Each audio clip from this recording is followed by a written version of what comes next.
এই স্ক্ৰীনশ্বটটোত ফেচবুকৰ লিমিটেড অৰিজিনেলিটি পলিচিৰ বিষয়ে কোৱা আছে। একেবাৰে সহজ ভাষাত মই বুজাই দিছোঁ, ভালদৰে মন দি আপোনালোকে শুনিব এণ্ড ভিডিঅ'টো শ্বেয়াৰ কৰি দিব। এটাই ৰিকুৱেষ্ট, মাত্ৰ শ্বেয়াৰ কৰি দিব আৰু তাৰ লগতে ভাল লাগিলে এই পেজটো ফ'ল' কৰিবলৈ আপোনালোকে নাপাহৰিব।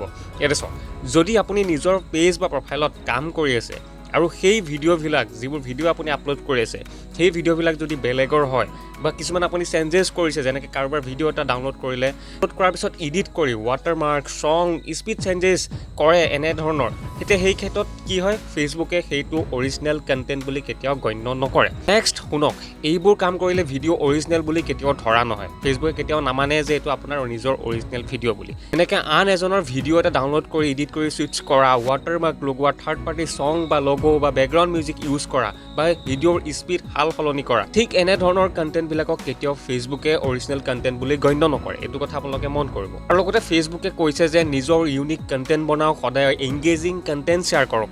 অন্যজনৰ ভিডিঅ' যদি এডিট কৰি পেলাই আপোনালোকে আপলোড কৰে, কোনো লাভ নহয়, কোনো গ্ৰ' কৰিব নোৱাৰে। 1 মাহ 2 মাহ আৰ্নিং কৰিব পাৰিব যেনেকৈ নহওক, কিন্তু আৰু লাইফ টাইমলৈ কেতিয়াও নোৱাৰে। যদি অৰিজিনেলিটি ৰেগুলাৰ বনাই ৰাখে, ৰেগুলাৰ যদি অৰিজিনেল কণ্টেণ্ট আপুনি আপলোড কৰে, আপুনি লাইফ টাইম লং টাৰ্মলৈকে আপোনালোকে কি কৰিব পাৰিব, ফেচবুকৰ পৰা আৰ্নিং কৰিব পাৰিব, গ্ৰ' কৰিব পাৰিব। এইটো কথা আপোনালোকে মন কৰিব।